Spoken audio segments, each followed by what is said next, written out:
Boa noite, começa agora mais um Tambaú Eleições. Hoje abordando um assunto que preocupa na disputa eleitoral, a fake news. E aqui comigo está Daniel Lustosa, boa noite. Boa noite, Karine, boa noite a você que nos acompanha. Para debater sobre fake news nas eleições, vamos receber o advogado especialista em direito eleitoral, Ricardo Cérvulo, e o mestre em estudos da mídia, Ramon Nascimento. Também hoje no programa você vai conhecer o Tira Dúvidas Eleitoral, o assistente virtual que possibilita ao eleitor fazer perguntas à Justiça Eleitoral pelo WhatsApp. E a gente mostra ainda como foi a semana de encerramento da rodada de entrevistas da Jovem Pan com os candidatos à Prefeitura de João Pessoa. A partir de segunda-feira, esses candidatos serão recebidos aqui na TV Tambaú. Fica com a gente, o Tambaú Eleições está no ar.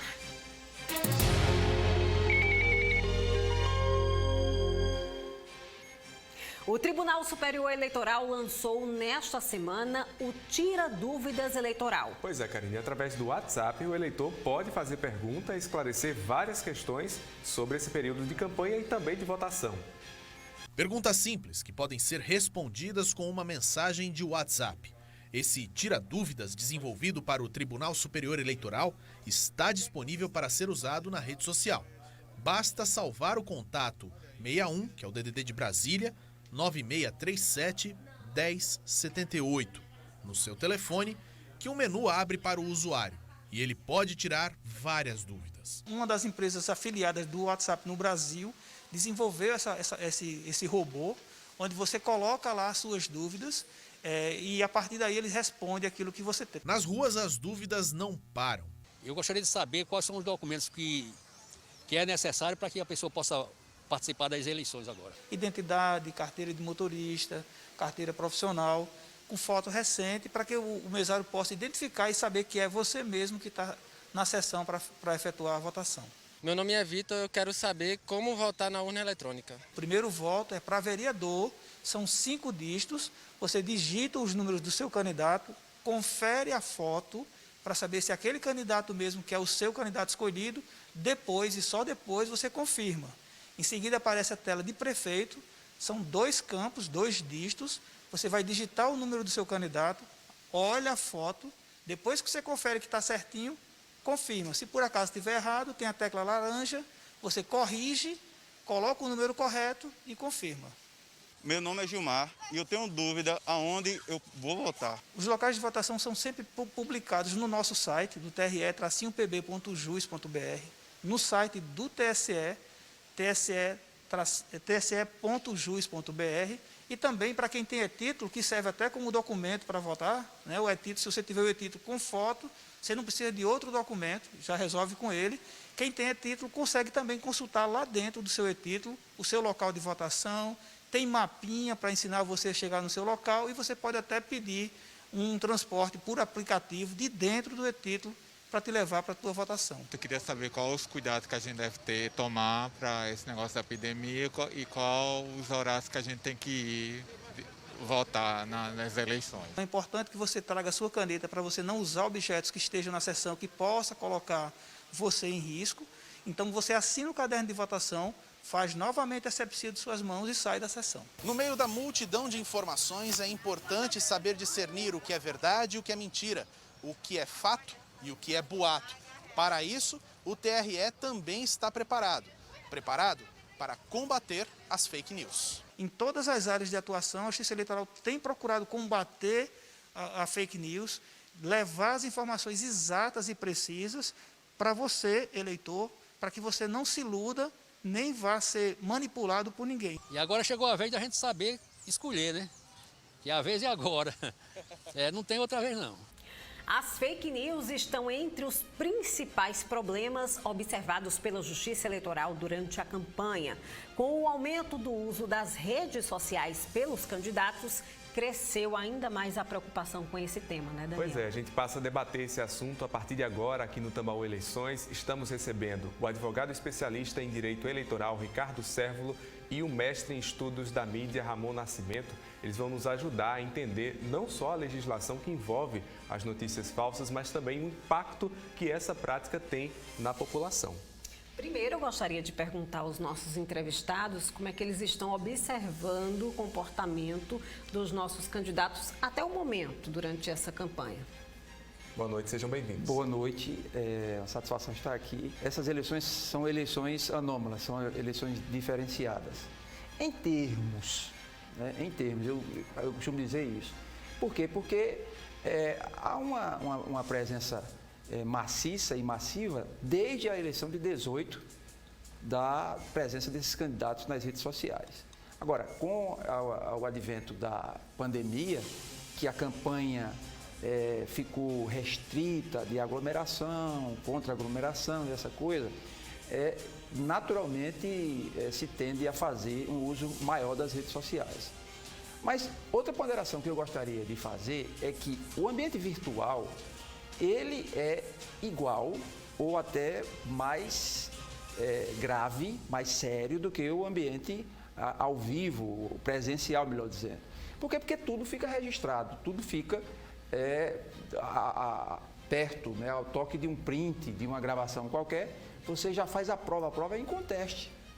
Né? Ou, a princípio, ela é em conteste, mas fica tudo registrado. Então, fica muito mais sério, inclusive, os crimes contra a honra, os crimes contra a personalidade, a imagem, a autoimagem, e tudo isso se reflete no universo eleitoral.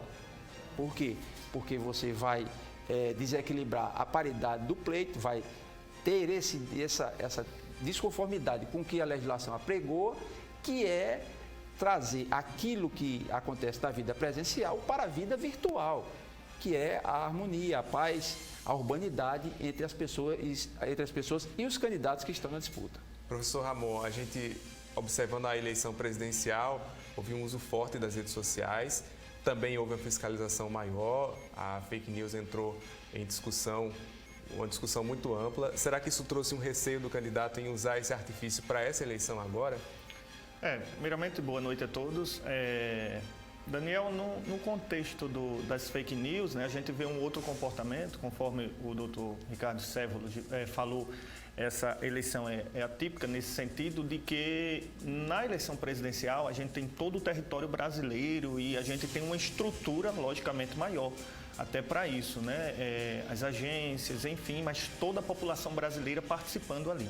Agora a gente tem um momento localizado, né? João Pessoa, Campina Grande, enfim. Então isso diminui também o espectro da questão da proliferação de fake news e de toda essa estrutura. O que eu venho percebendo com relação ao digital é um pouco de timidez nesse sentido, né? Primeiro, porque a gente também está no contexto de uma pandemia. Eu, antes das eleições, achava que o ambiente digital ele seria mais explorado, com mais estratégias, né, nesse sentido. E lógico, quando vem as estratégias, vem também as fake news ali junto. Infelizmente, parece que a informação vem transitando junto com a desinformação. É isso que a gente vem percebendo. Mas o corpo a corpo está acontecendo, né? Existem, tanto que o TRE teve que entrar aí para barrar em algumas cidades a questão de aglomeração, tal, enfim. Eu cheguei a ver em cidades do interior aglomeração gigantesca. Então isso é bem preocupante, o digital não sendo explorado, esse ambiente. Que na verdade ele deixa de ser essa ferramenta, concordo com ele que esse ambiente digital ele é parte desse ambiente aqui. Né? Então ele deveria ser mais explorado e isso eu não estou vendo particularmente. Eu não sei se eu estou enganada, mas eu estou vendo pouca fake news entre os nossos candidatos aqui na Paraíba, mas muito ataque à honra. Inclusive, a Justiça, nessa semana que passou, deu algumas decisões ordenando que algumas postagens fossem retiradas das redes sociais. Vocês acham que a tendência é que esse comportamento de ataque à honra se intensifique com a proximidade da votação ou que os candidatos, com essas punições da Justiça, tenham uma tendência a botar o pé no freio? Primeiramente, a questão desse ataque à honra, ele vai numa questão que a gente pode perceber, porque a fake news ela é a desinformação, né? Ela precisa não se ancorar num fato, mas desconstruir esse fato, ou seja, ela tem uma aparência de fato. Isso é fake news, que alguns chamam de desinformação e eu prefiro chamar de desinformação. Mas existe outro lado, a opinião. Então, a opinião, nos últimos anos, isso não é só contexto de Brasil, ela se tornou muito polarizadora, muito pontos extremos, e esses extremos esquentam muito. E aí, nessa opinião, é onde vem o ataque moral, ou seja, a minha opinião, é o meu achismo, é o preconceito, né, aquilo que estabeleço de você. E aí eu acho que no debate eleitoral a sociedade perde. Perde porque deveria estar debatendo isso, eu percebi também a questão, as fake news, ela está ausente por conta disso, da baixa estrutura que se tem, por conta de eleições localizadas, mas eu percebo esse ataque à honra, isso aí eu percebo nos debates que eu presenciei, muitos candidatos, um atacando o outro, onde deveria estar discutindo, né, planos de gestão para a sociedade. Então, isso polariza mais. A gente já vive num contexto de polarização extrema e aí, quando entra nesse debate, isso é mais polarizador. Né? Será que vem mais trabalho para a justiça sendo assim, doutor? Essa questão de ataque à honra, ela acontece naturalmente nas campanhas. Não é de hoje, nem vai acabar nunca. Isso desde Roma já existia e vai continuar existindo. O que a gente precisa entender é que agora a coisa está mais visível, inclusive pelas redes sociais. Antigamente você via isso num debate, né? Agora, veja que não é só uma questão cultural daqui do Brasil. Você viu o debate, o primeiro e único até agora, o debate que houve dos candidatos à presidência dos Estados Unidos.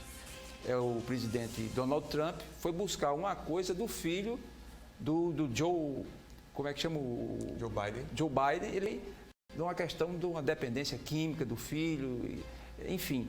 São coisas que são bem uterinas, que são muito íntimas. E se trouxe para um debate que deveria ser propositivo, mas isso faz parte do ser humano. O ser humano, no debate, ele está numa disputa. Queira ou não, ele está numa disputa. Seja uma disputa metodológica em relação à plataforma de governo, a propostas, e quando há uma perda desse rumo, que o ser humano, ele é factível a isso, ele é sensível a isso, aí, às vezes, parte para a questão pessoal. Agora, com relação a fake news, eu acho que o professor deu uma definição muito boa aqui, mas eu gostaria de fazer uma reflexão.